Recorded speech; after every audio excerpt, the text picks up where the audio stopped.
Today we will discuss about the femur. Femur, it is a bone of the thigh. It is nearly 45 centimeter in length. 45 centimeter in length. It has a three part. It is the upper part and shaft and the lower part. Upper part contains the head, neck of the femur, greater trochanter, lesser trochanter, and this is the upper part of the femur. And the shaft, it is the convexity on the anterior aspect. Here you can see from the lateral view it is convex anteriorly, and normally shaft has a three surface and three borders. And this is the lower end of the femur. It is a two condyle, medial condyle and lateral condyle of the femur. And this is the in between there is a one fossa. It is called the intercondylar fossa. The head of the femur, it makes the angle between the shaft and neck. It is nearly 125 degree. 125 degree inside the adult. Same angle, it is wider inside the nearly 150 to 160 degree inside the child. And this angle, which is the between the head and shaft and the neck, it is the extension part of the shaft of the neck. It is the extension of the shaft of the femur, and it makes the angle 125 degree. It makes keeps the shaft of the femur away from the pelvis, and it gives the free movement of the lower limbs.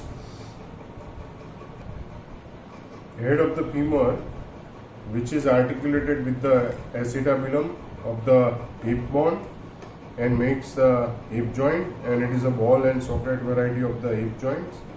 The level of the tip of the upper end of the greater trochanter, center of the head of the femur, and there is a pubic tubercle which is lies into the same horizontal plane. You have to remember. So it is lies into the same horizontal plane. The tip of the greater trochanter, center of the head of the femur, and the tip of the pubic tubercle of the hip bone, it is lies into the same parallel line. So you have to remember. So now we will discuss about the anatomical positions of the femur. You have to keep the lower end into the horizontal place, and normally the head of the femur, which is directed upwards, forwards and slightly medially, and the convexity, it is the anteriorly, the anterior surface, which is very smooth, and it is convex anteriorly. The greater trochanter, which lies on the lateral aspect, greater trochanter, which lies lateral aspect, and the lesser trochanter, which lies posteromedially, as well as there is a linea aspera. It is also called the posterior border. It is more prominent. It lies on the posterior aspect, and the condyle, which is on the lower aspect, and the posterior intercondylar fossa, which lies posteriorly and inferiorly. And so this is the anatomical positions of the femur. You have to put both the condyle on the horizontal place, so the shaft, which goes downwards and slightly medially, as well as neck, which is facing anteriorly, medially, and the forward facing of the neck of the femur. Now there are the upper part between the greater trochanter and lesser trochanter. There is one line, it is called the intertrochanteric line. Anteriorly it is called the intertrochanteric line, and posteriorly the greater trochanter to the lesser trochanter, there is one line, it is called the intertrochanteric crest, and in between there is one tubercle, it is called the quadrate tubercle. Now we will discuss about the greater trochanter. It has a three surface. This is the lateral surface, this one is the anterior surface, and this is on the medial aspect, it is a medial surface. So three surface: medial surface, lateral surface and anterior surface. It has a two border, upper margin and the posteriorly there is a posterior margins. The attachment on the anterior surface, it gives the attachment of the gluteus minimus muscles. Anterior surface of the greater trochanter, it gives the insertion of the gluteus minimus. And the lateral surface, there is a one oblique line. Here you can see this is the oblique line. It gives the insertion of the gluteus medius, and anterior to the oblique line, there is a bursa for the gluteus medius, and posterior to the line there is a bursa for the gluteus maximus. On the medial surface of the greater trochanter, there is a trochanteric fossa, and it gives the insertion of the obturator externus muscles. And above to it, there is a upper margin, there is another small fossa on the medial aspect. It gives the insertion of the obturator internus with the two gemelli muscles. On the tip of the margin of the greater trochanter, it gives the insertion of the piriformis.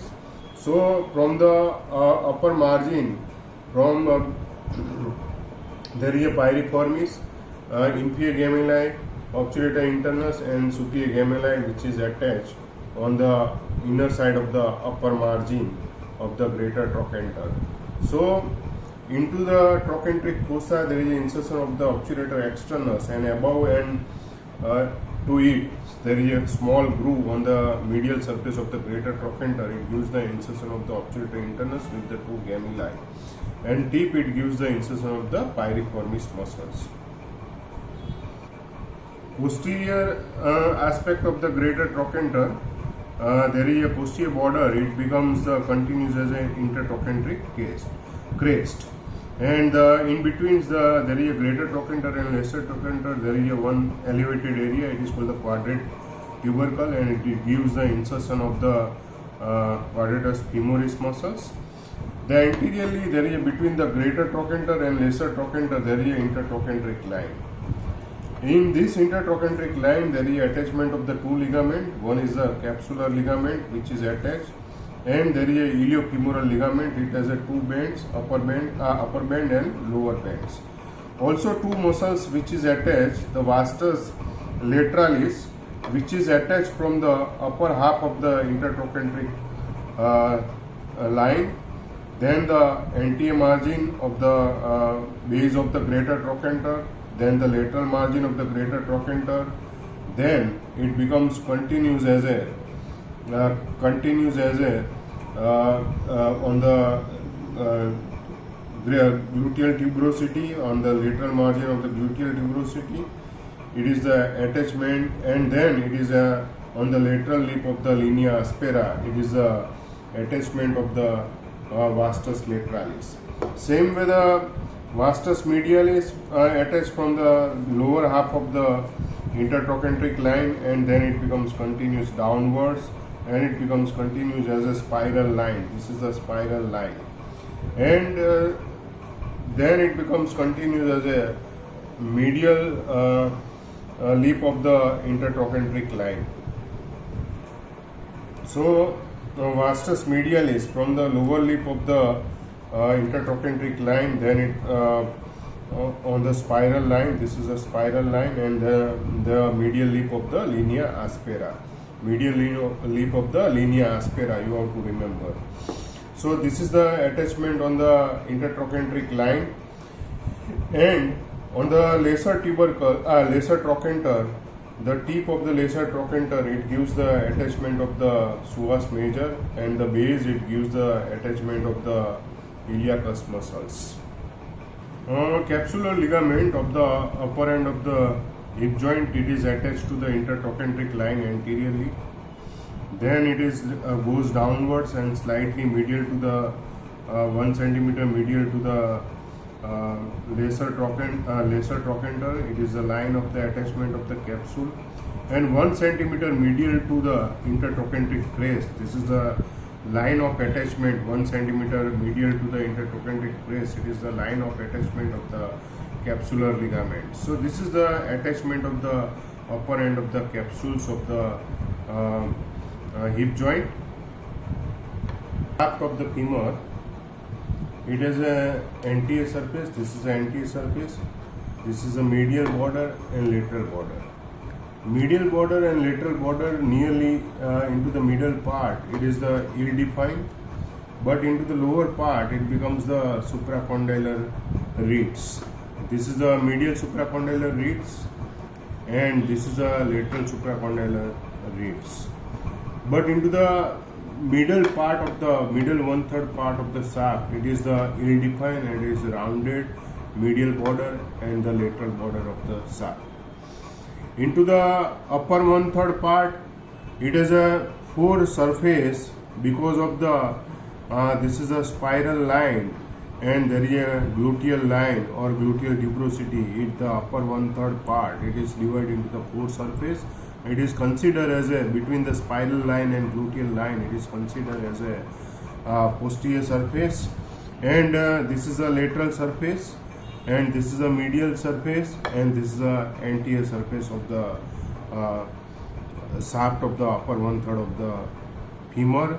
Middle 1/3 of the shaft of the femur, it is a triangular in shape. This is a surface between the medial border and posterior border or linea aspera. It is called the medial surface. This is the anterior surface, and this is the lateral surface.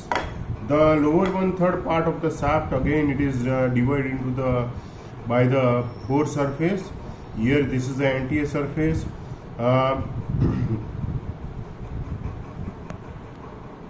So the lower 1/3 part, it is a two supracondylar ribs. This is the medial supracondylar ribs, and this is a lateral supracondylar ribs.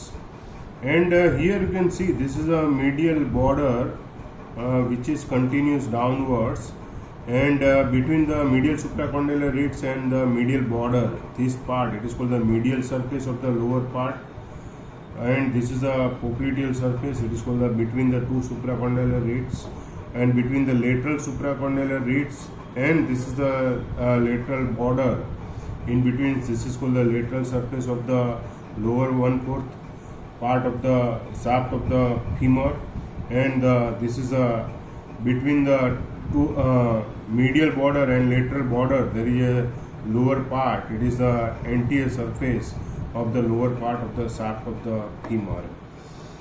And this is the condyle. Here you can see this is the lower part of the condyle, and this is a medial condyle, and this is a lateral condyle of the femur. Towards the head of the femur, it is the medial condyle, and towards the greater trochanter, it is called the lateral condyle of the femur. Now the attachment of the shaft of the femur on the anterior surface, upper 2/3 part of the anterior surface, as well as the part of the medial as well as lateral surface, it is the vastus intermedialis which is attached most of the portion of this area, and the lower portion of the attachment of the articular genu, and it is also gives the this is the rough area. It is the attachment of the articular genu, and it hang ups the synovial membrane by the articular genu muscles. Another thing you have to remember, there is on the linea aspera, most medially there is a medial lip of linea aspera. Most medially there is a vastus medialis muscles. After that there is a medial intermuscular septums. Most medially the linea aspera, it gives the attachment of the vastus medialis.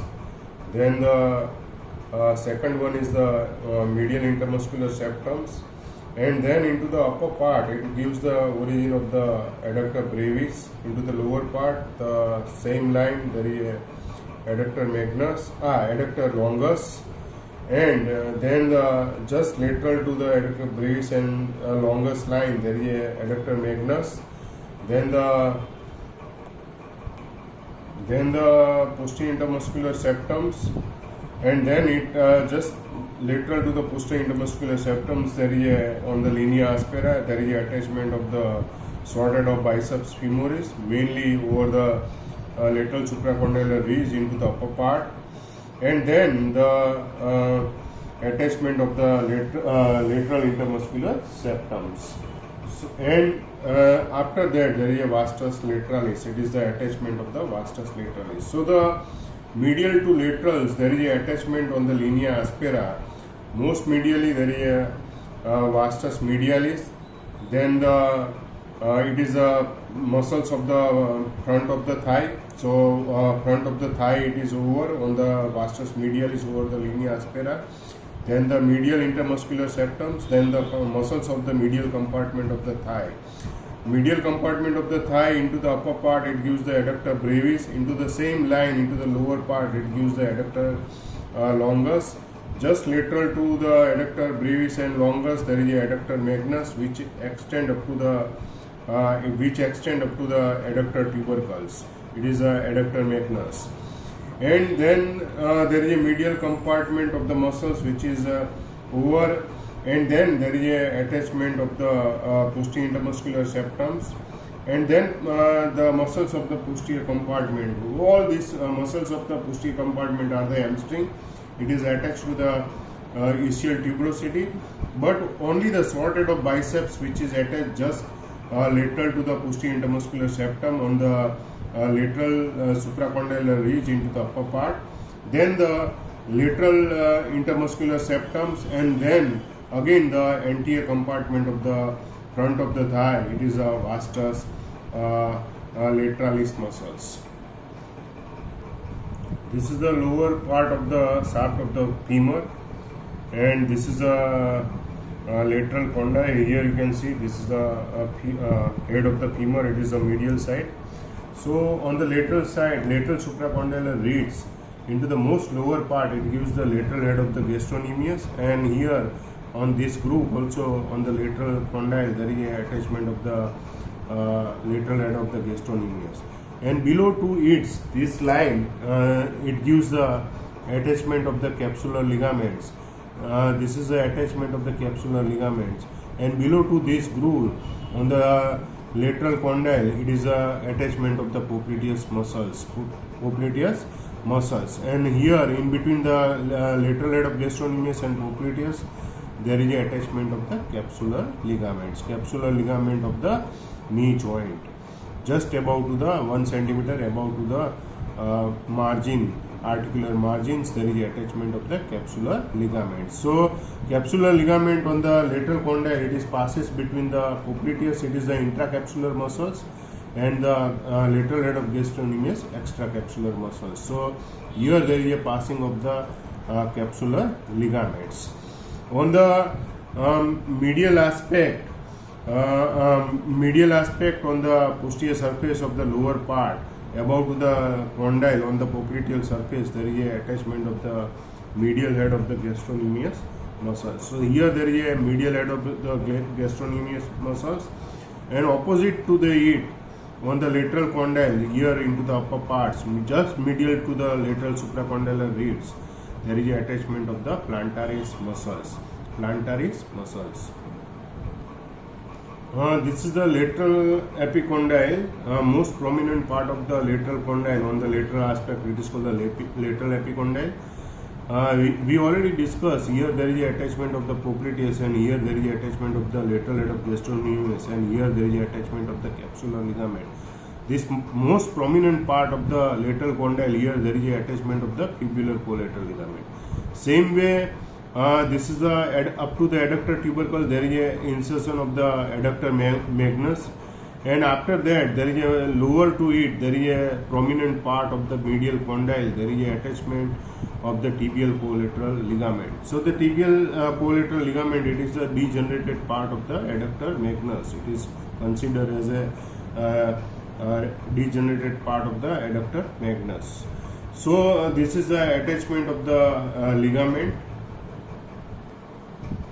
This is the lower end of the femur. It is a V shape, and here you can see this is the medial condyle, and this is the lateral condyle over the V shape, and this is the anterior part of the V convergence where there is a attachment of the patella, and the lateral aspect, it is the lateral aspect.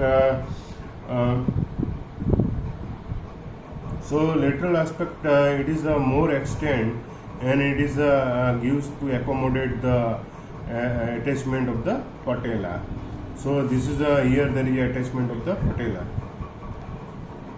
Lower part of this condyle, or it is called the which is attached with the tibia. It is called the meniscal surface of the menisci, which is menisci of the tibia, which is attached to the inferior aspect of the femur. So it is called the meniscal surface of the tibial surface of the femur. Here you can see this is the posterior surface, and this is the over the greater trochanter. This is the intercondylar fossa, and this is the lateral surface of the intercondylar fossa. This is the medial surface. Lateral surface on the posterior-superiorly, there is attachment of the anterocruciate ligament, and antero-inferiorly there is attachment of the antero-inferiorly there is attachment of the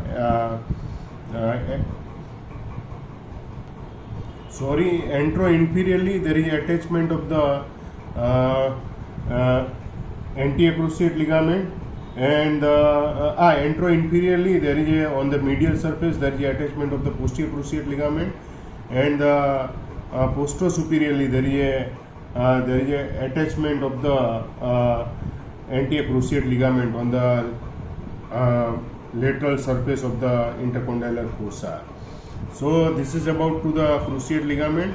So the posterior-superiorly on the lateral surface there is attachment of the anterior cruciate ligament, and antero-inferiorly there is attachment of the posterior cruciate ligaments. So this is the attachment of the cruciate ligament. The line of attachment of the capsular ligaments. This is the intercondylar fossa. On the upper margin of the intercondylar fossa, then it goes on the upper side of the intercondylar fossa. On the medial intercondylar medial condyle, on the there is a lateral aspect. The line which is nearly 1 centimeter above to it passes, and it goes front side, and it is the margin of the medial condyles, and on the middle part it is deficit because the synovial membrane, and then it goes again on the lateral aspect. It is the 1 centimeter above to the margin on the lateral aspect, also between the popliteus and the lateral head of the gastrocnemius, the capsular ligament which is passes on the lateral aspect. Once again I will tell you the anterior cruciate ligament. Here you can see this is the upper part, and this is the lateral condyle, this is the medial condyle. Here there is a posterior-superiorly on the medial surface on the lateral condyle, there is a medial aspect, there is a attachment of the posterior-superiorly anterior cruciate ligament.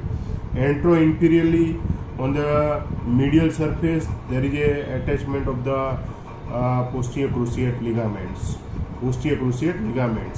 Here we already discussed this is a spiral line, and here there is a spiral line, there is a attachment of the vastus medialis, and this is the gluteal line from the gluteal tuberosity, and this surface it is called the upper one third.